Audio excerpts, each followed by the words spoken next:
Las reglas no son sencillas de entender. A grandes rasgos, las reglas indican que existen normas que se pueden revisar, otras que no se pueden revisar, dependiendo de lo que la Constitución dice. Los ministros, las ministras, en una votación además muy polémica, determinaron que no se podía revisar una reforma constitucional. Somos alrededor de 200 jueces y magistrados federales que decidimos participar en este proceso y entre todos encontrar el puerto de nuestro destino, que es seguir impartiendo la justicia de la forma o el modo que estamos acostumbrados. Esto es, con neutralidad, con experiencia, pero sobre todo con honestidad. Tenemos las manos limpias. Estábamos en la disyuntiva o de no entregar información y que de todos modos el Senado hiciera la insaculación con nombres que quizás no fueran los certeros, con personas que quizás no estuvieran en los puestos. Hay un voto concurrente de mi parte, en donde se aclara y se dice expresamente: de ninguna forma consideré que debía de anularse una suspensión. Por el contrario, el efecto de la suspensión marcó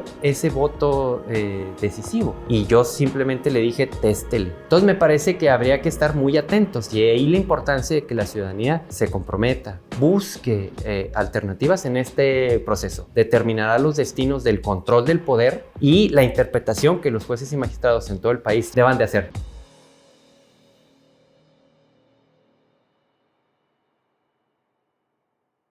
Desde el estudio de Código Magenta recibimos hoy a Sergio Javier Molina Martínez, magistrado federal, doctor en Derecho, profesor de la Universidad Nacional Autónoma de México y la Universidad Panamericana. Bienvenido. Gracias, Rodrigo, por invitarme a tu programa. Sé que es muy visto acá en Nuevo León y estamos muy contentos de estar hoy aquí contigo. Bueno, hay que decirle a la gente por qué estás sentado hoy en esa silla, por qué estamos teniendo esta conversación. Tu nombre va a estar en la boleta para ser ministro de la Suprema Corte de Justicia de la Nación. Eres parte de este gran proceso tan cuestionado y polémico también proceso de la reforma judicial. Pero empecemos por lo más básico. ¿Quién es Sergio Javier Molina? Bueno, Sergio Javier Molina Martínez es un soñador, es un hijo de un minero que de a poco llegó a convertirse en aquel que administra los esfuerzos, la vigilancia, la disciplina de 1,650 jueces y magistrados. Somos un cuerpo colegiado, parte de un cuerpo colegiado que ahora encabeza los esfuerzos de una institución, de un poder judicial para impartir justicia en el país. Un soñador que de hijo de minero se convierte en un administrador o parte de un grupo que administra a este poder judicial de la Federación. Ese es Sergio Molina. Hay una diferencia entre algunos perfiles que están buscando llegar a la Suprema Corte sin haber tenido antes experiencia en juzgados federales, en el Poder Judicial, pero tú llevas una larga carrera dentro del Poder Judicial. ¿Dónde has estado, Sergio Javier Molina? Bueno, he tenido la fortuna de estar de cerca con distintas realidades en el país. La posibilidad de haber estado resolviendo casos tanto en Acapulco, Tlaxcala, Saltillo, León, Cancún o la Ciudad de México nos permite tener una identidad un poco más cercana a la realidad nacional. No es lo mismo la frontera que las costas o la península de Yucatán. Este es un elemento que en mi caso ha forjado la visión para resolver los casos, no una resolución de casos detrás del escritorio, sino conforme a esta realidad. Y estamos acá en Nuevo León hablando de estas realidades, la importancia que tiene Nuevo León en ese motor en la industria, en ese motor en la inversión que tiene para el país. Ahora, la pregunta crucial en relación a la reforma judicial es: ¿por qué, siendo tan cuestionada en los procesos que hay de cómo se van a contar los votos, en la manera en que se está haciendo campaña o no campaña, algunos dirían, en la manera incluso en que fue aprobada de manera tan desasiada en el Poder Legislativo, por qué alguien que viene de la carrera judicial dice: yo sí le entro a este proceso? Bueno, muchos jueces y magistrados hemos decidido someter a la legitimación de nuestros cargos a este nuevo proceso. El Poder Judicial se vio inmerso en un gran debate al interior y al exterior. Me parece que analizar en estos momentos si la reforma quedó corta, si la reforma quedó larga, si nos escucharon o no nos escucharon, definitivamente cambia nuestra expectativa de vida, en mi caso como juzgador y el de 1,650 jueces. Pero creo que esa discusión en estos tiempos no abona de cara al futuro, porque lo que tenemos al futuro es buscar que la sociedad nos conozca y buscar que la sociedad encuentre en los aspirantes, en alguien confiable en que resuelva sus casos. Yo preferiría ahora centrarme en esta segunda parte porque si no, nos impide ver el tronco y no las ramas de ese gran bosque que representa ahora este proceso de cara a la sociedad mexicana. O sea, lo que estás planteando tú es, venía un tsunami y el Poder Judicial tenía dos opciones. Uno, quedarse parado y ahogarse en la marea o subirse a una balsa para intentar navegar las olas de lo que venía en ese momento. Fíjate que qué interesante pregunta y analogía. Yo me subí en esa balsa a partir de considerar que todo lo que habíamos hecho, en este caso la reforma laboral, este cambio que nos dimos, que está consolidándose, que dio nuevos tribunales, nuevas formas de ver el derecho del trabajo, no podía quedarse suelto, no podía dejarse a la deriva como esta barca, sino que entonces le pusimos una vela a esa barca y quisimos conducirla a puerto seguro. Y Perdón. Fue ahí un... Ya, adelante. Sí, este puerto seguro implica que no solo una persona que aspira al cargo que tú señalaste lo vaya a hacer solo. Somos alrededor de 200 jueces y magistrados federales que decidimos participar en este proceso, buscar el apoyo de la ciudadanía y entre todos hacer una vela más grande y encontrar el puerto de nuestro destino, que es seguir impartiendo la justicia de la forma o el modo que estamos acostumbrados. Esto es con neutralidad, con experiencia, pero sobre todo con honestidad. Tenemos las manos limpias para poder seguir resolviendo los casos de cara a la sociedad. Me parece un argumento muy interesante porque básicamente lo que estás planteando es de decir, pues si van a venir algunos perfiles que puede que no estén tan preparados, pueden que no tengan las bases jurídicas suficientes, no necesariamente a lo mejor en la Suprema Corte, pero sí en los juzgados federales, y se necesita gente del Poder Judicial que conozca los procesos, que conozca el derecho, que conozca la ley, para fallar desde un punto de vista de neutralidad. ¿Cuál es tu perspectiva de que esta reforma judicial va a dejar entrar muchos intereses de los poderes fácticos, intereses del sector privado, intereses incluso del crimen organizado, intereses de grupos políticos que tienen acceso a movilización electoral? Bueno, estamos acostumbrados a este tipo de cambios. Cuando implementamos la reforma laboral se hicieron concursos públicos y abiertos. Esto permitió que la ciudadanía en general se pudiera inscribir para ser juzgador en materia laboral y así tenemos juzgadoras y juzgadores que vienen de la academia, que vienen de la sociedad civil, de despachos, de las propias juntas y se incorporaron. Lo importante aquí es que hay una base fundamental de personas del Poder Judicial que se compagina con los nuevos. Eso fue la experiencia que ya tuvimos en la materia laboral.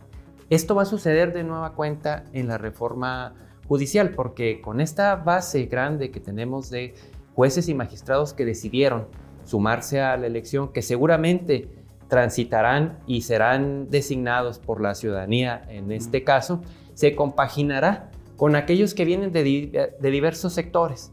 Me parece que lo importante aquí es la suma de estos esfuerzos en la institución, encontrar los mismos valores, que aludíamos anteriormente, que es la neutralidad, para sacar adelante no a la institución, no a los poderes, sino a México, que tanto reclama que exista unidad, coherencia y compromiso en objetivos comunes, que en este caso es hacer la justicia más ciudadana.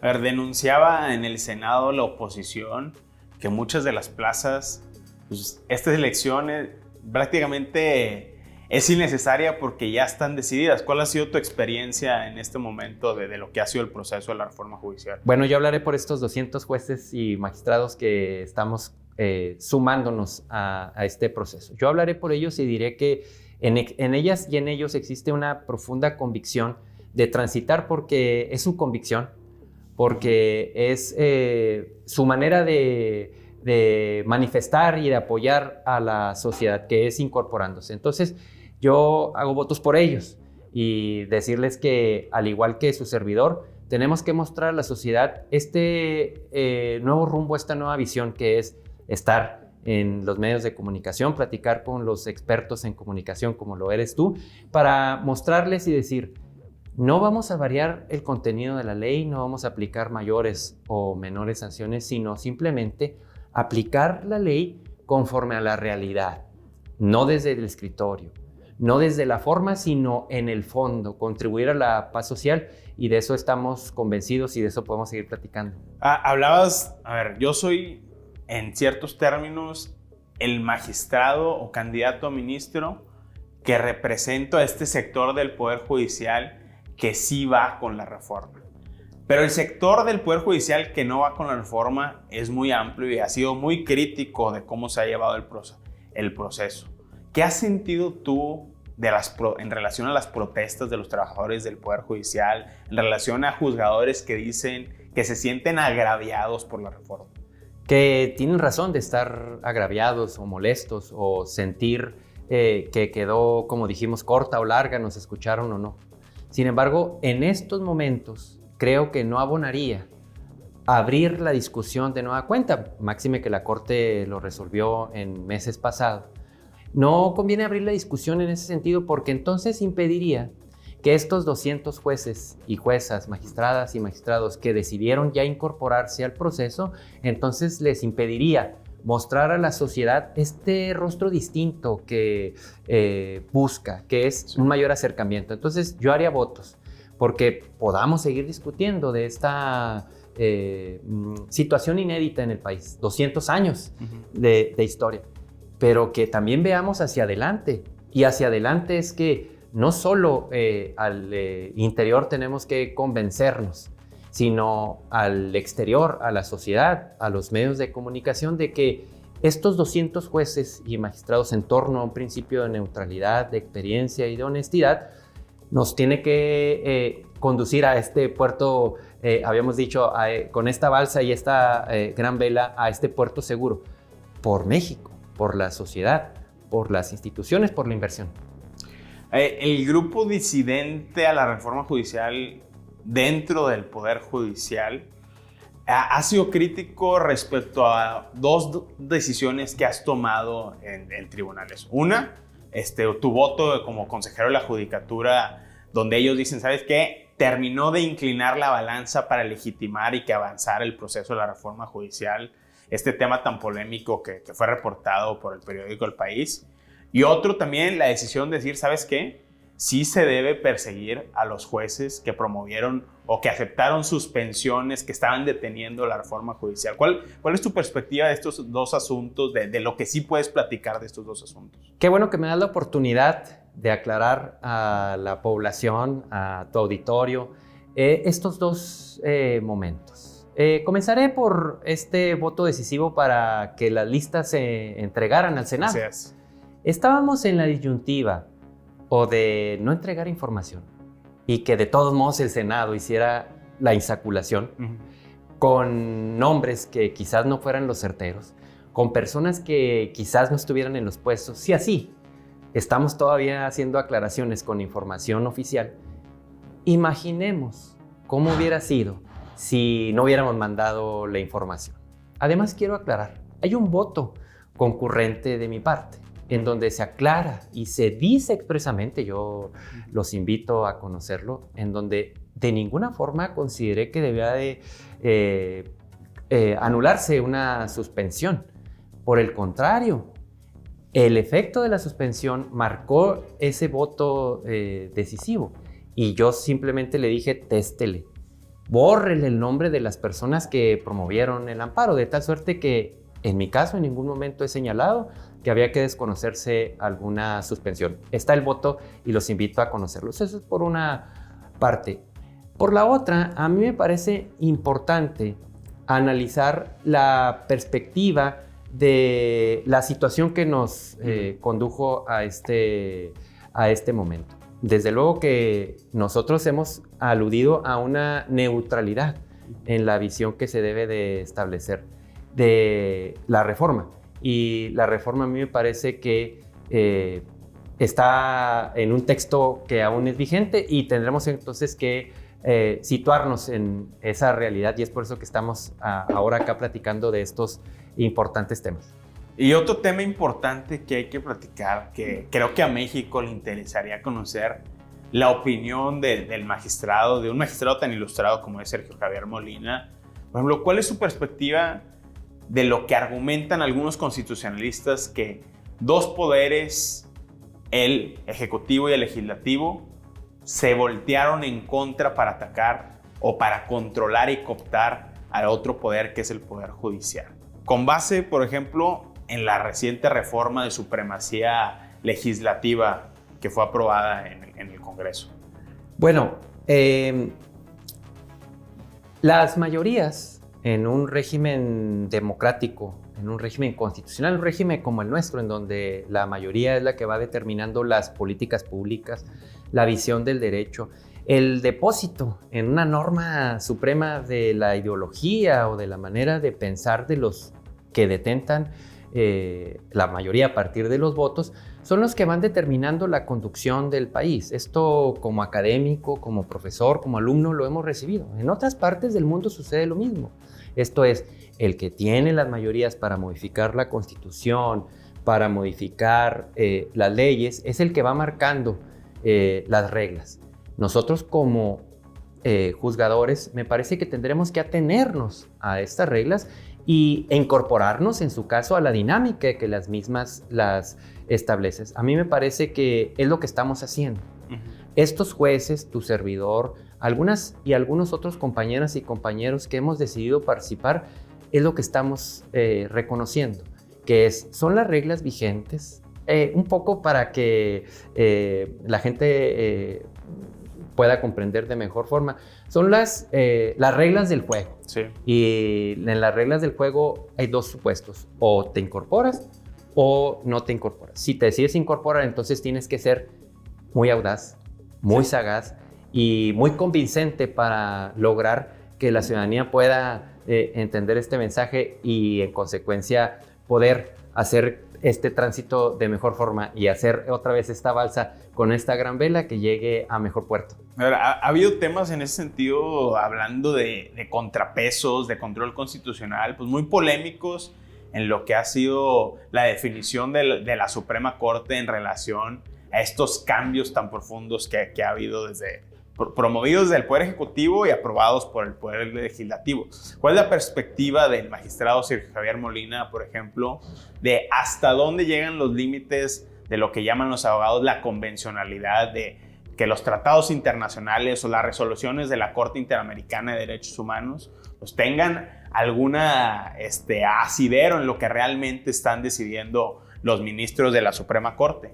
Otro tema, por ejemplo, que si hay, a través de las controversias constitucionales, pues capacidad de bloquear algunas reformas impuestas por el Poder Legislativo.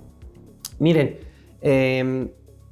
para el público que nos sigue, que además es gran público, numerosos y además en comprensión de estos temas, las reglas no son sencillas de entender, pero a grandes rasgos las reglas indican que existen normas que se pueden revisar, otras que no se pueden revisar, dependiendo de lo que la Constitución dice. Los ministros, las ministras, en una votación además muy polémica, determinaron que no se podía revisar una reforma constitucional. Determinaron que estos elementos, por mayoría de ciertos votos, que no podía revisarse. Entonces, hasta hoy, esta es la vigencia de lo que conduce la interpretación de los jueces y los magistrados. Quizás este elemento pueda cambiarse, modificarse con una nueva visión que se llegue a la Corte. No sabemos si va a ser para reducir aún más los extremos o para ampliarlo. Dependerá de las personas que lleguen con esta visión o ampliada o restrictiva de analizar las reformas constitucionales por la mayoría. Entonces me parece que habría que estar muy atentos, y ahí la importancia de que la ciudadanía se comprometa, busque alternativas en este proceso. No es nada menor lo que acabas de plantear, por el contrario, determinará los destinos del control del poder y la interpretación que los jueces y magistrados en todo el país y acá en Nuevo León deban de hacer. De ahí la importancia de estar ahora platicando. Como un participante en este proceso, ¿qué le dices a todos aquellos escépticos que señalan con la reforma ya se acabó la independencia judicial? Bueno, hemos estado sosteniendo que la neutralidad en algunas y algunos compañeros que están en este proceso no se debe de perder y no se ha perdido. Tan no se ha perdido que hemos resuelto lo que tendremos que resolver por la mejor valía de las instituciones, de la sociedad, como aludimos ahora en el voto que señalaste. Me parece que este es el elemento que debe de servir de inspiración a la sociedad. Porque pues aquellos que están relacionados con un juez son pocos, los que tienen problemas, juicios, casos, en fin, son pocos. Pero recordemos que los jueces no solo transforman la realidad con caso por caso, sino con sus decisiones pueden llevar a los presidentes municipales, los gobernadores o los presidentes de la República a modificar las políticas públicas.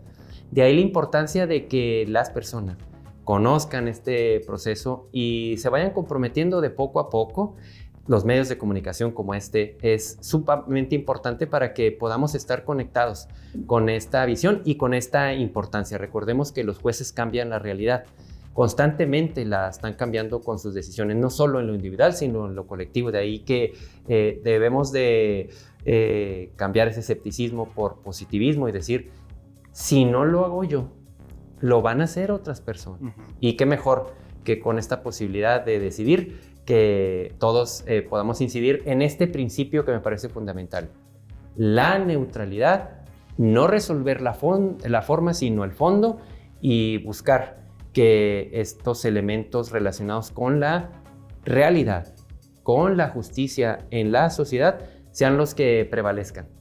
Magistrado, y cerramos con esta pregunta. Nos vamos a enfrentar a una elección muy complicada, empezando desde que no se entiende cómo va a funcionar el sistema de boletas, que no se entiende por qué los votos no se van a contar en las casillas y se van a contar en otros centros del Instituto Nacional Electoral, en que no se entiende por qué no hay posibilidad de hacer una campaña abierta, no se entiende, por ejemplo, por qué hay grupos de movilización activamente ya incidiendo en esta reforma.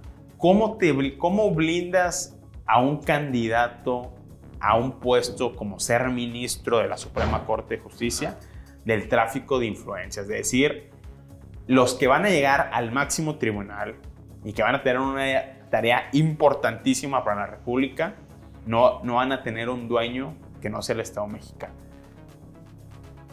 El INE, esta institución que tú y yo y todos los mexicanos nos hemos dado, es el que va a organizar esta elección.